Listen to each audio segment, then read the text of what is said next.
Hi, my name's Shelby and I'm 11 years old and I have a stammer. Yeah. It was obvious from a young age Shelby was having problems speaking. He says school was difficult at first, but now his friends have got used to his stammer, although it can still be frustrating. It's sometimes quite annoying when people try to guess what I'm trying to say because I can't get it out as quickly, because people can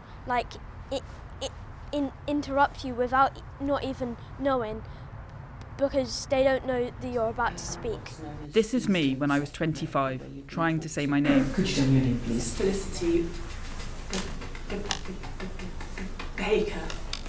I work for the BBC at the moment. I've stammered for as long as I can remember, and it's something I've worked hard to deal with throughout my life. 10 years later, I now work here as a producer in the BBC newsroom. I've never spoken about my stammer. Most of my colleagues will have no idea. Over the years, I've learnt various techniques to help me manage it, but I still don't like speaking on the phone, and there are plenty of words I will go out of my way to avoid saying, including my own name. I worked with you last year for pretty much a full year doing documentaries. I never knew. I had no idea until you mentioned it recently. I know. I'm very good at hiding it, and I've been hiding it, honestly, for as long as I can remember. For as long as I can speak, I think I learnt very quickly. I think a lot of people do.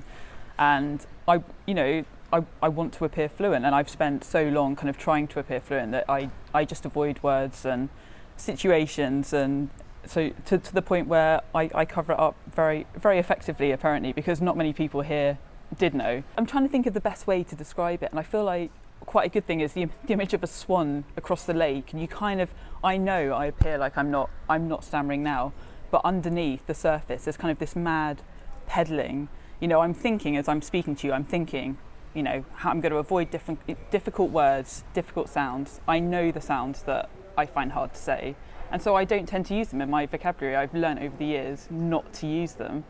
So my mind is constantly racing ahead when I have conversations with you and with anyone here. I'm constantly thinking ahead as to how I'm going to get through it without stammering.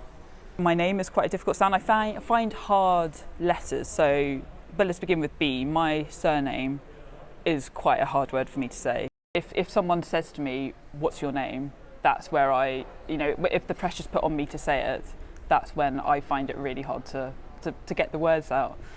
That is extraordinary, to go through life. Your name is Felicity Baker, but it's quite something to go through life not being able to say your own name. It's hard because everyone else says their name with such ease, and you kind of feel like you should be able to, and that's something that I do find quite difficult, because it's your identity and you feel like you should be able to own that.